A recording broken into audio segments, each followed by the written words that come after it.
Hello, it's Concord Wind. My family, has been telling me they're concerned because I'm, you know, focusing a lot of time, energy, and effort on um, my ministry, especially the music. I spend hours on music because you guys think, oh, it's AI. It doesn't take any effort. No, it takes effort because I have to write the instrumentals on FL Studio, or use tracks I've already written on FL Studio, and then I have to.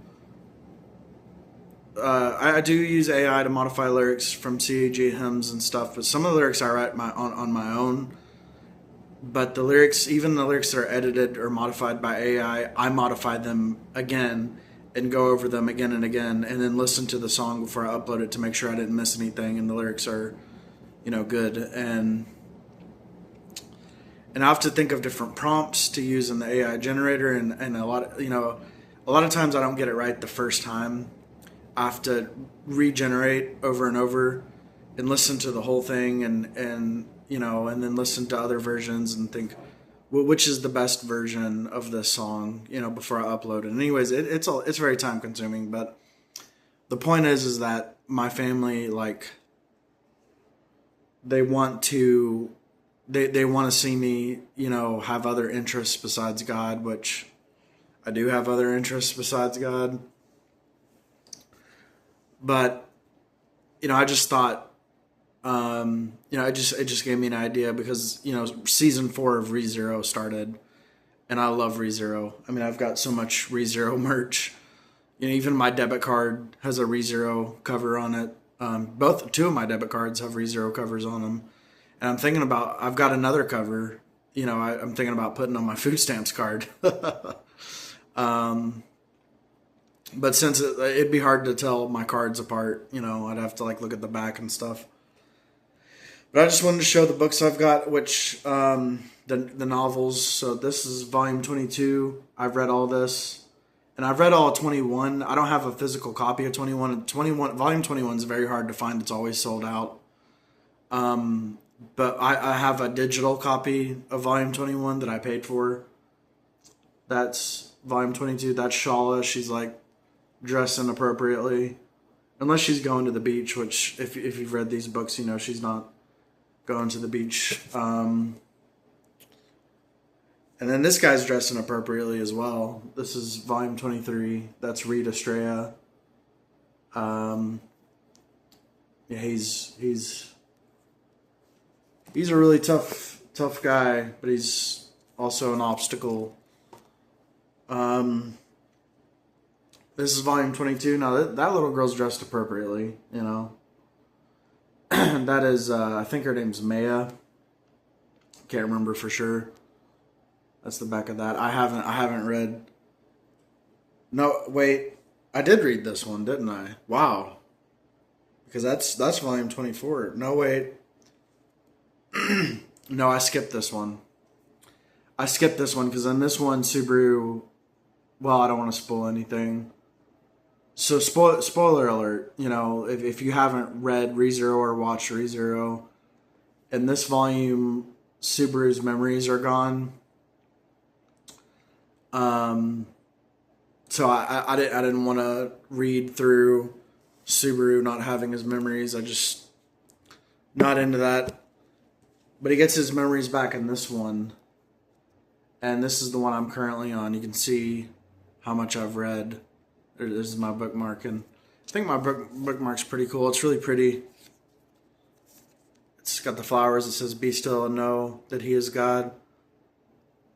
Bible verse. There's the back. I don't know what it says on the back.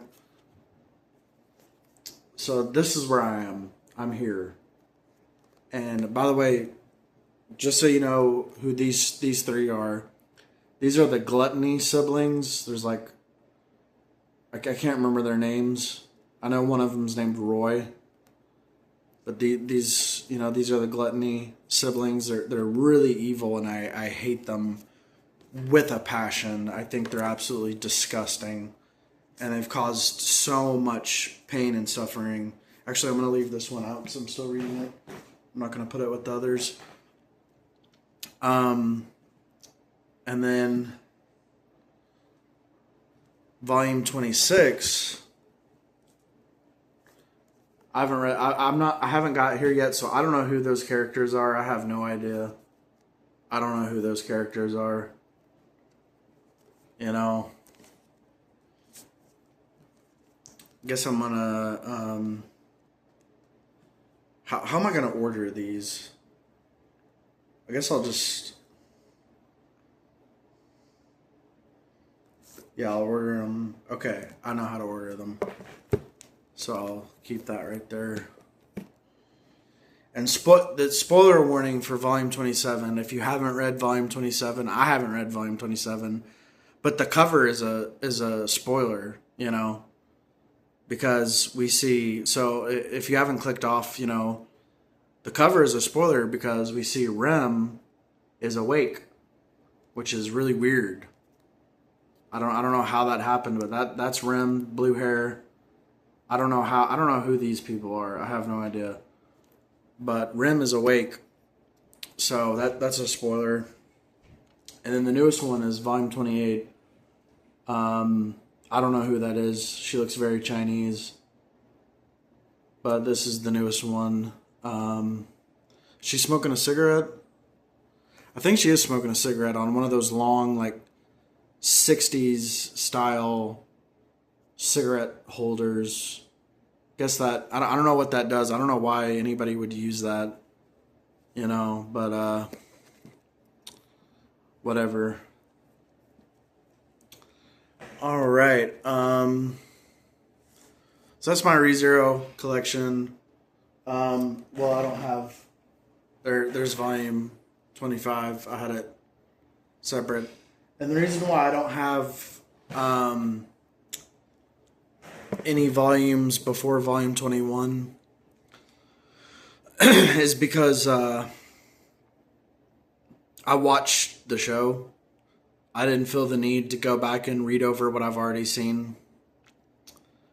But now that that's out of the way, I want to talk about episode 1 of season 4. You know, I've already read everything that happened in episode 1 of season 4, because everything that happened in episode 1 of season 4 happened in volume 21. And, you know, since I've already read it, you know, seeing what I've already read, and they left some things out, you know, there's a lot of details that were left out. And I never thought I'd say this, because I used to read books and then watch the movie of the book and be like, wow, the movie is amazing. Like, why do people say books are better than movies? Like, you know, that's so stupid. Of course a movie is better than a book, you know, and so I never thought I'd be the person to say this, but I think the book was better. You know, it was better in the novel than than the way they did it in the anime for episode 1, and you know, it's only the first episode, and I'm not saying the episode wasn't well done. I just think they left some things out from what I remember, and I could be remembering wrong. Maybe everything is in that episode, like, you know, but it does, you know, the story of Garfield in episode 1, that was actually the last chapter of volume 21, if I remember correctly. So they added the very last chapter of volume 21 and put it front and center on episode 1. Like, I mean, it's fine that they did that. It's a creative choice, you know. Get that out of the way before, you know, I mean, and it makes sense to put that early, because that is a scene that happens kind of early. And when you're reading it in the book, the scene with Garfield's, you know, it feels like a flashback now that I've seen the anime, you know, season 4. It feels like a flashback in the book because it happens right away in episode 1, and it's like the last chapter of volume 21. Anyways, yeah, so Um, I don't know what's going to happen first. You know, me, like finishing volume 25. I'm either going to finish volume 25 before the season is over, or I'm going to see brand new things I've not read before in season 4. I'm not sure which is going to happen first. Either I finish the book first, or I finish the anime first. I don't know. I don't know what's going to happen. I don't read very much. Um, which kind of reinforces the concern that my parents have, unfortunately. But, you know, I mean, I do read God's words, which also reinforces the concern my parents have. My parents think I'm obsessed with God, which technically I'm not. I mean, I always considered myself obsessed with God, but I talked to like a nurse or something, a nurse or like a nurse from my doctor's office called me today, and I told her my family thinks I'm obsessed, you know, with like making music and stuff, and you know, making music for God. And she's like, well, are you getting sleep? And I was like, yeah. She's like, are you eating? I was like, yeah. And she's like, well, then that's not really an obsession. An obsession is when, you know, you're staying up all night long, all day. You're staying up for like 48 hours straight at a time, you know, just doing the same thing over and over and not eating. You know, that's an obsession. And I was like, oh, well, I guess I'm not obsessed with God. Bad news for all the people who are fans of my God Obsession song.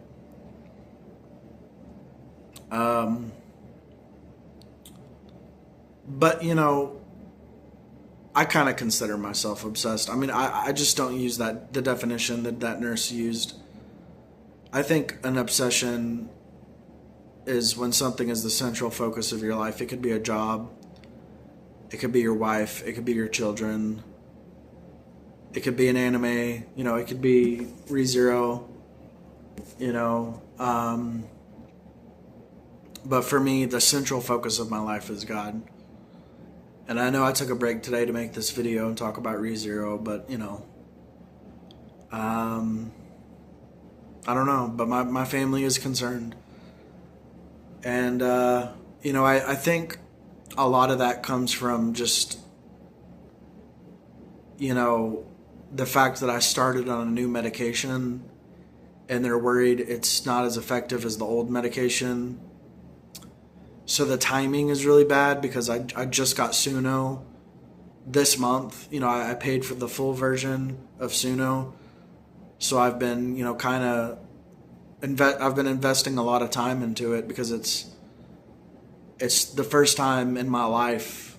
I mean, this is a big event. It's the first time in my life I've had the tools to be able to create music that sounds professionally done, is catchy, has words. You know, before I was just making instrumentals, and you know, there was no message to the music I was making before because there wasn't any words, and I didn't know how. You know, I recently learned how to write lyrics, and I didn't know how to write lyrics prior to this month, really, you know. So, well, I guess I learned some last month. So, yeah. I mean, last month and this month have been, like, game changers for me because I've learned a lot. And then the other part of it, I think, is just Satan getting in their heads. You know, it's like Satan expressing itself through my family, trying to get me not to invest so much time into God. Because, of course, you know, Satan would say that investing a lot of time into God is mental illness or a symptom of mental illness. You know, of course, Satan would say that. And I think Satan is sending that message to me loud and clear through my family that, oh, you're investing a lot of time, energy, and effort into God? Well, then, you know, that's a symptom of mental illness, you know? And, I mean, how messed up is that? That don't even sound right, you know? Like, and I told my family, I was like, well, people in the Church of Almighty God, you know, they spend, like, all their time on their duty, you know? And she was like, well, maybe they're mentally ill. And I was like, there's 5 million members of the Church of Almighty God. Do you think they're all mentally ill? And then she's like, well, I don't know. You know, she was, yeah, it's like, man, anything to put God down, put down his work, put down, you know, the amazing testimony of the people. I mean, it's just like, it's really sad and pathetic and disgusting all at the same time. I mean, it's just, I don't get it. But I love my family, so I'm not going to listen to Satan talking through them. I'm just going to try to comfort them, be there for them, and keep an eye on things because, you know, maybe it's not Satan and maybe I do have some symptoms coming out. Maybe the medicine is not as effective and I'm open to that. But that's not what I think in this moment right now. Right now, I just think this is a good thing. This is a positive direction I'm heading in. And like I told my mom, I've been praying and asking God to help me do more for my duty. I want to do more for God. I used to call her and say, yeah, I'm just depressed right now because I just want to do more for God and I don't know what to do. And she'd say, well, all you can do is the best you can do. I was like, well, I really want to do more for God. And I just don't feel like I am doing my best. I feel like I could be doing more. I just don't know what it is. She's like, well, if you don't know what it is, then there's nothing to worry about. You know, you're doing your best. And I reminded her of that.